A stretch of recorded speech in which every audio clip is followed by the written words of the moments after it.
All right, welcome back to economics. We're on our 9th lecture, and today I'm going to start talking about outsourcing, and that's such an important topic that's going to take more than one talk to talk about it. I get really excited about the topic of outsourcing, and today I'm going to talk about it in terms of the efficiency of cities. Okay, so recently my oldest daughter, who is an immigration lawyer, moved to New York City. She'd never been in New York City before. She's still getting used to it. And one of the things she discovered was just the different way of doing laundry when you live in New York City. So she grew up in the suburbs where we had our own washing machine. Our own washing machine. That's how you did your laundry in the suburbs. And then, but she also spent time in college dorms or in apartment buildings where there's a coin laundry in the building. But then she moved to New York, and for the first time she used a drop-off laundry, where you just drop your clothes and then come back, later in the day or whatever, and they're all done, they're all folded. And it's completely done. And she felt very strange doing that. Like, am I really supposed to just drop off my laundry, not do anything? It just feels like such a luxurious thing to do, or something, or an indulgent thing to do. But then she said, but it only cost me a few more dollars than if I'd done it at a coin laundry. So she's just not sure how to feel about it. And of course, I think she should feel great about it, because I think that's one of the benefits of the density of New York. So you have the density in New York. It allows for lots of outsourcing. Because there's so many people concentrated in a small area, you can have lots of other people do services for you. So if you're a household, outsourcing is just paying someone to going into the market and paying someone to do something for you, so that households do outsourcing.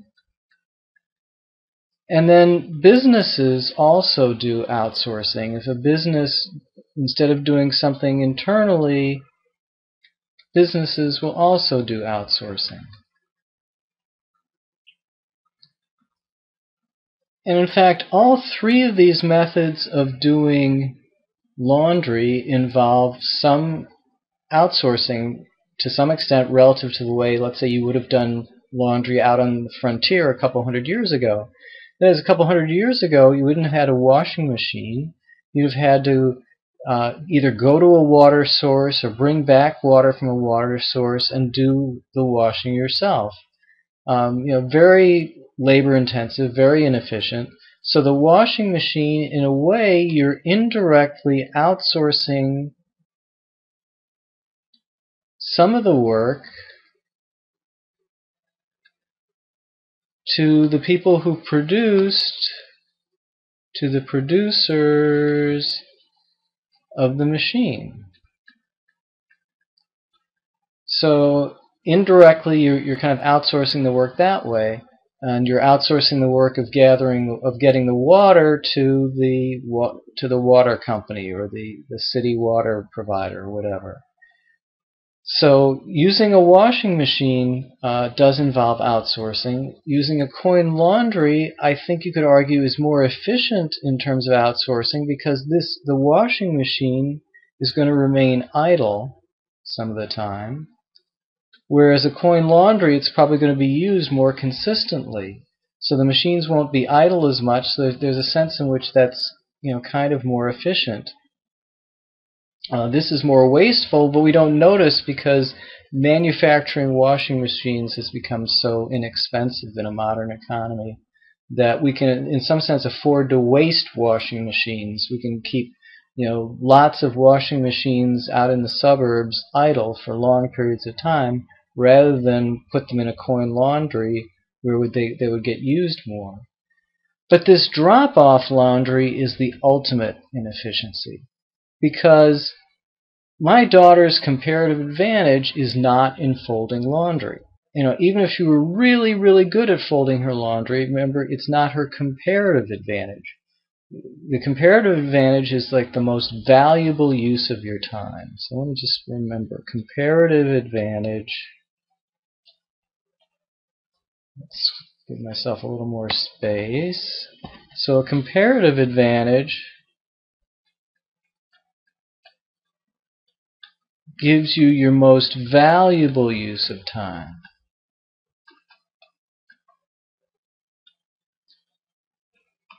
And for a lawyer, even if the lawyer happened to be very good at folding laundry, that is not the most valuable use of their time. So that's not going to be their comparative advantage. So this drop-off laundry is really the way to go. And New York, by having this density, has the efficiency to have all sorts of services that in other locations you can't outsource as completely. You can't. A drop-off laundry wouldn't work efficiently in a small town. It doesn't work efficiently in the suburbs.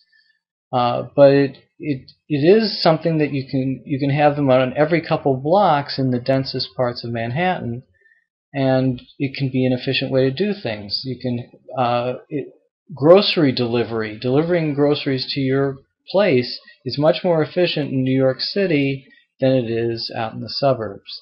So there are just all sorts of services in New York that can be outsourced cheaply and efficiently, and that makes New York, in a sense, perhaps the most efficient city in the country in that sense, because you have lots of outsourcing. Now that doesn't mean you would want to live in New York. I don't particularly want to live in New York, but what that means is that there are things that I prefer about a less population-dense lifestyle, and I'm willing to make that trade-off. And a trade-off is another term for opportunity cost.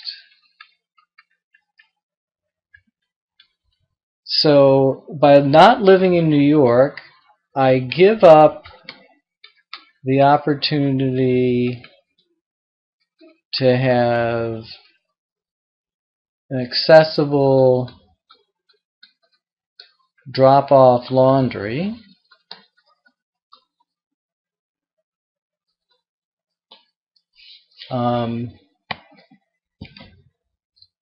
in order to enjoy whatever benefits I get from not living in New York. But the point is, there is this trade-off in not choosing to live in a big city. That is, in a big city, you'll have all this efficiency of outsourcing.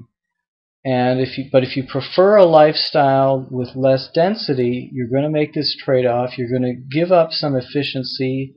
You're going to give up some ability to trade with the market for things, and you're going to have to do more stuff yourself. You might say, well, I enjoy doing some stuff myself. Well, if you enjoy folding laundry, good for you. This trade-off won't hurt you very much. But there is that trade-off. There is that opportunity cost. And while I'm talking about the efficiency of cities, let me mention a book that I have not read. It's called Triumph of the City: How Our Greatest Invention Makes Us Richer, Smarter, Greener, Healthier, and Happier. It's by an economist named Edward Glaeser.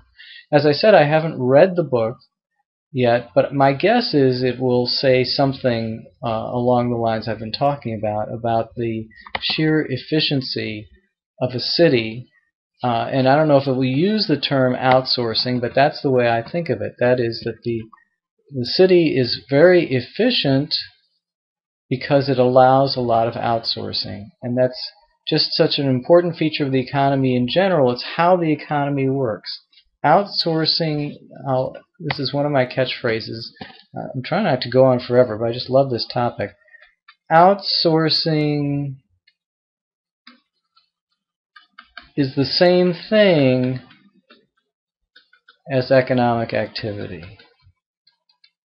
So outsourcing means trading in the market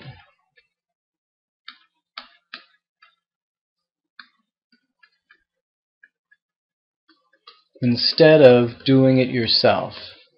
And again, there are both businesses and households who could do it yourself or trade in the market. And as economies get more complex and do more trading in the market and do more outsourcing, people get richer.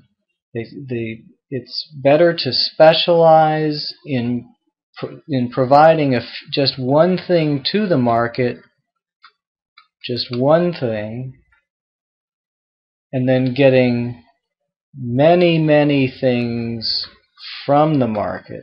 I mean, there are many things that you could not get yourself. Anyway, I'll cut myself off, or else I'll spend an hour talking about it. Next time, I'll talk up more about the benefits of outsourcing.